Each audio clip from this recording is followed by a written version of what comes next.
Doctor Kafiluddin সরকার কথা বল, এগুলো তো আলেম নামের বড় আলেম।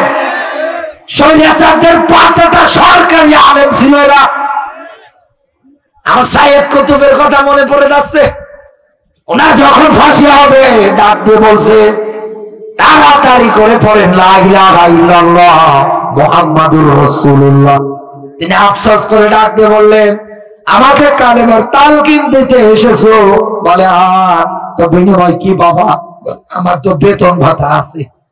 বলছে বড় আশ্চর্য বিষয়, আমি কালেমার ব্যাখ্যা লেখার কারণে জেলখানায় আমাকে কিছু সময়ের মধ্যে ফাঁসিতে ঝোলানো হবে, আর একই কালেমার তালকিন দিয়ে তুমি বেতন ভাতা পাও। তাহলে এখান থেকে এটাই প্রমাণিত, কারো কালেমা কারো রুজি রুজি যোগায়, আবার কারো কালেমা ফাঁসির দড়ি পর্যন্ত নিয়ে যায়। এই দুনিয়ার ময়দানে বন্ধুর তালিকায় যদি আপনি কাউকে নিতে চান, এরকম মানুষের নেওয়া লাগবে। 2 নম্বরে সিদ্দিকিন, 3 নম্বরে সুহাদা, 4 নম্বরে সালিহিন। এরপরের ব্যাখ্যা ওয়া হাসুনা উলাইকা রাফিকা। আল্লাহ নিজে দেখাচ্ছেন এরা তো বন্ধু।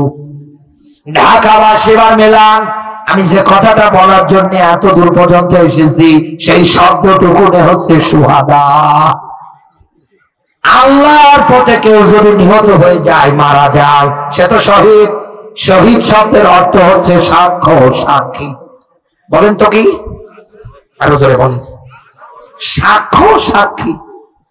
শহীদ যারা হয়, কোরআনের ভাষা ওয়ালা তাকুলু, আল্লাহ পাক বলেন খবরদার এদের মৃত বলবে না, বরং এরা জিন্দা। এরা আমি আল্লাহর কাছ থেকে রিজিক পাই। এখান থেকে এটাই প্রমাণিত, শহীদ যারা হয় আল্লাহর কোরআনের ভাষা অনুসারে তারা মরে না, তারা জিন্দা থাকে। আমার আল্লাহ তাদেরকে রিজিক পর্যন্ত দেয়। কিন্তু বাস্তবতায় দুনিয়ায় আমরা তো তাদেরকে জীবিত পাই না, তারা তো মারা যায়। কথা বলেন, তারা তো মারা যায়। একটা মানুষ যদি শাহাদাতের মর্যাদা পায়, তাকে বিনা গোসলে দাফন করানো হয়, কবরের মধ্যে রেখে আসা হয়। দূর দূরান্ত লোকজন এসে তার কবরের মধ্যে মাটি দিয়ে দিয়ে যায়। তাহলে এই জায়গার মধ্যে আমার প্রশ্ন এখন আপনার কাছে, আল্লাহ যে বললেন বন্ধু হিসাবে 3 নম্বরে শহীদরা তো বন্ধু হবে। এখন আল্লাহর ভাষায় সে তো জীবিত থাকে, কিন্তু বাস্তবতায় সে যদি মারা যায়, সে শাহাদত পেয়ে হোক আর যে অবস্থায় হয় হোক, তাকে আমরা কবরে রেখে আসবো। শতবার ওনার কবরের পাশে গিয়ে ডাকলে উনি আমার একটা কথারও জবাব দেবে না, উনি আমার একটা কথা শুনবে না, উনি কবরে থাকবে। এনাকে আমি যত ডাকি না কেন কোনো লাভ নেই। বন্ধুত্বের হাত বাড়ানোর জন্য বললে উনি আর একটা বারের জন্য আপনার কথার জবাব দিতে পারবে না। তাহলে এই জায়গায় আল্লাহ এই রকম ব্যাখ্যাটা কেন দিলেন? আল্লাহর বান্দা তো কবরে, তো বন্ধুত্ব হবে কার সঙ্গে? ভালো করে মেলাবেন। আল্লাহ রাব্বুল আলামিন আয়াতের মধ্যে এটাই ব্যাখ্যা দিয়েছে, এই দুনিয়ার ময়দানে আমার এই বান্দা যতদিন বেঁচে থাকবে, কারণ চাওয়া একটাই, আলালাহুল খুলকলাম, সৃষ্টি যার জমিনে একমাত্র আইন চলবে তার। কোন লিঙ্কন মাসের আব্রাহাম লিঙ্কনের তৈরিকৃত রাজনীতি চলবে না, সংবিধানও চলবে না, কারণ কোরআনটাই হচ্ছে সংবিধান। এটা কায়েম হয়ে যাবে। একাধারে চেষ্টা চালাচ্ছে। আল্লাহর বান্দা জানে আল্লাহ খলাকল মাউতা ওয়াল হায়াতা, আল্লাহ সবার আগে মরণ বানিয়েছি, এরপরে আল্লাহর ব্যাখ্যা হায়াতা। আল্লাহ বলেন আমি হায়াত বানিয়েছি।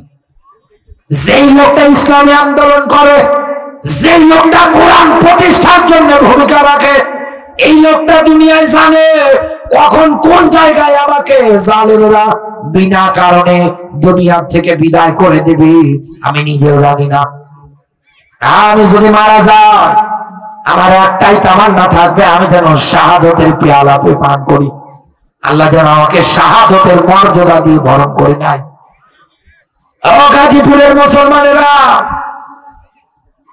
আল্লাহ রাব্বুল আলামিন এটাই বুঝিয়েছে, বন্ধুত্ব যদি এই লোকটার সঙ্গে শহীদদের সঙ্গে করতে চাও, তাহলে এই লোকগুলো যতদিন দুনিয়ায় বেঁচে থাকবে ততদিন রায় দিয়ে, ভোট দিয়ে, সমর্থন দিয়ে তার পাশে থাকা লাগবে। একথা বলে না কেন? আপনাকে তাকে সাপোর্ট করা লাগবে। ডক্টর শফিকুর রহমান স্যারকে বলা লাগবে আপনি সামনের দিকে এগিয়ে যান, আমরা আপনার পিছনে আছি। এই পৃথিবীর কোন জালেম অপশক্তি আপনার শরীরে ফুলের টোকাও দিতে পারবে না। আপনি এগিয়ে যান। এই অবস্থায় চলতে চলতে শাহাদাতের মর্যাদা পেয়ে যদি মারা যায়, কিয়ামতের দিন আল্লাহ ডাক দিয়ে বলবে তোরা আহামরাত থেকে আজকে 70 জন মানুষের জন্য আমার কাছে সুপারিশ কর। ওই দিন ডাক দিয়ে বলবে মালিক এগুলো আমার দিন কায়েমের বন্ধু, আল্লাহ এদেরকে না নিয়ে জান্নাতে যাবো না। সুবহানাল্লাহ বলতে পারেন না?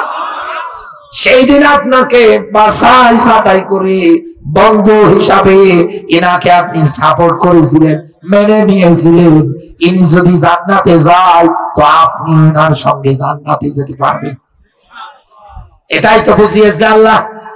কিন্তু আমরা এই দুনিয়ার ময়দানে না বোঝার কারণে অনেক মানুষ আছি মন খারাপ করি, অনেক মানুষ আছি রাত দেখাই।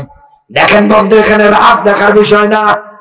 আজ যারা বলেন এই দেশের টুপিওয়ালা যে রাজনীতি করে, এ কোরআনের বিধানকে কায়েম করতে চায়, এ কোরআন থাকবে মসজিদে, এ কোরআন থাকবে বাড়িতে, এ কোরআন তো ছোট ছোট বাচ্চারা পড়বে, এ কোরআন দিয়ে আবার রাজনীতি করা লাগবে, এ কোরআন দিয়ে আবার দেশ চালা লাগবে, এ কোরআন দিয়ে আবার সংসদ চালানো লাগবে।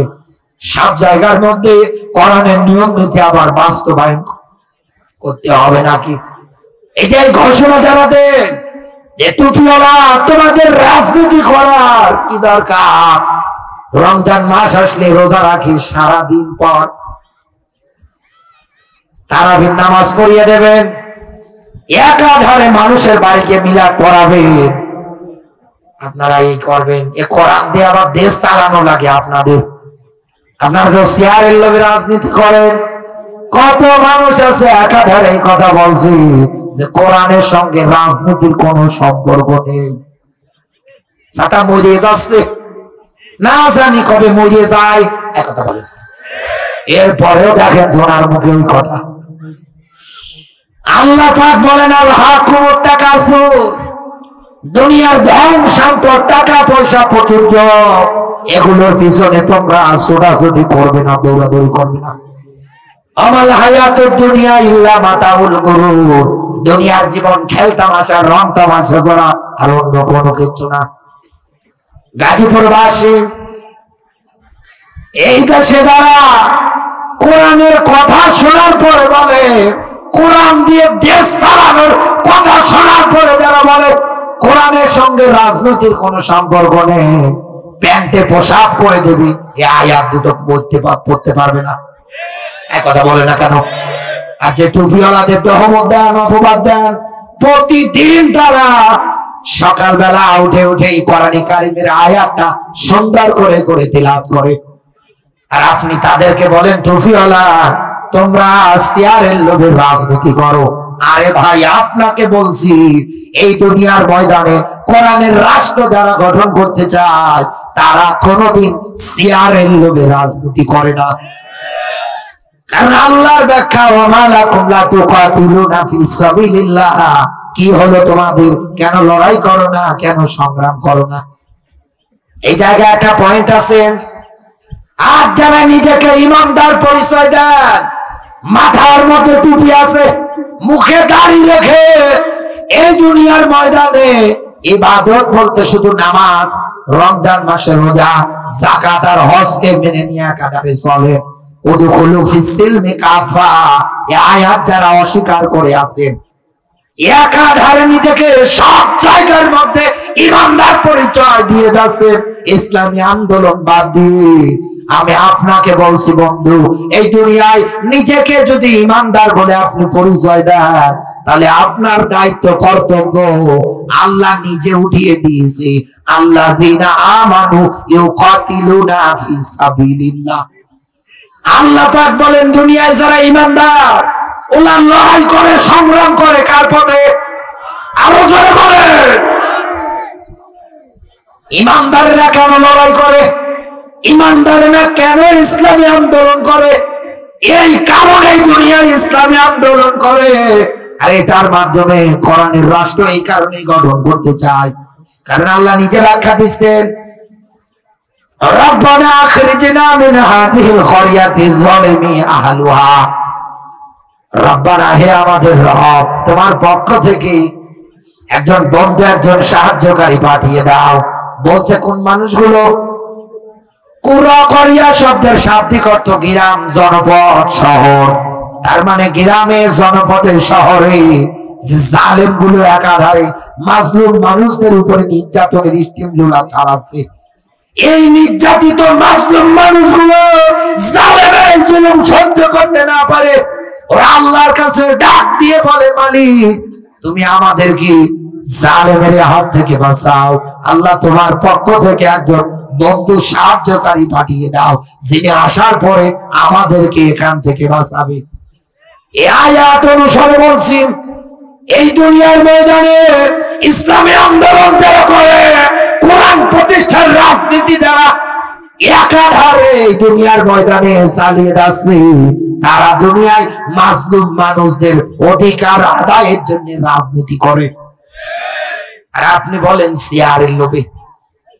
শুনে রাখেন বন্ধু, এই দুনিয়ার ময়দানে আল্লাহর কোরআনের আয়াতগুলো তাদের অন্তরের মধ্যে একেবারে 100 গেঁথে আছে। আপনি তো কোরআনও পড়তে পারেন না, আপনি তো বুঝতেও পারেন না, আপনি জানবেন কেমন করে?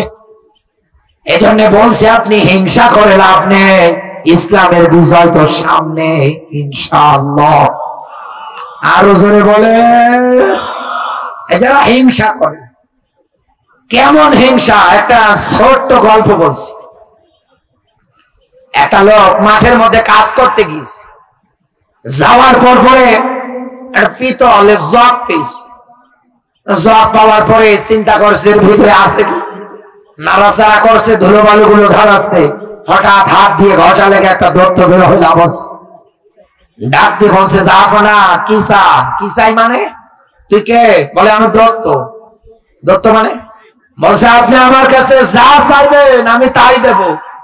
বলছে তাই নাকি? বলে হ্যাঁ। আচ্ছা ঠিক আছে, আমি যা চাবো তাই দিবি? বলে হ্যাঁ। বলছে তবে আমার একটা শর্ত আছে। কি? যে দেখেন, আপনি তো আমার কাছে যা চাইবেন আমি তাই দেব, আপনি যদি আমার কাছে এরকম একটা মোবাইল চান, আপনি একটা মোবাইল পাবেন। আপনার পাড়া প্রতিবেশী যারা আছে ওরা 2টা করে মোবাইল পাবে। চিন্তা করছে, কুয়াশার দিনে, ঠান্ডার দিনে আমি পেয়েছি, আর আমি পাবো একটা, আর ওরা পাবে 2টা। দরকার নেই, লাগবে না কিছু। বাড়িতে নিয়ে যাওয়ার পরে বউকে ডাক দিয়ে বলছে, ওগো এটা যত্ন সহকারে রাইখে দিও, খবরদার এটা বের করবা না। পৃথিবীতে ইতিহাস সাক্ষী, মেয়েলাকে যে কাজে নিষেধ করবে আরো সাতা বেশি করে করে। একথা বলে না কেন? বলতে দেরি, ও করতে দেরি করেছে। দত্ত লাফাচ্ছে, ডাক দিয়ে বলে কি চাই? বলে কি চাই মানে? আমার তাড়াতাড়ি বিল্ডিং বাড়ি লাগবে। এই মহিলা কি জানে যে আমার 1 তলা বাড়ি হবে, পাড়া প্রতিবেশীর 2 তলা হবে? জানে না। হাতের গহনা লাগবে, কানের লাগবে, নাকের লাগবে।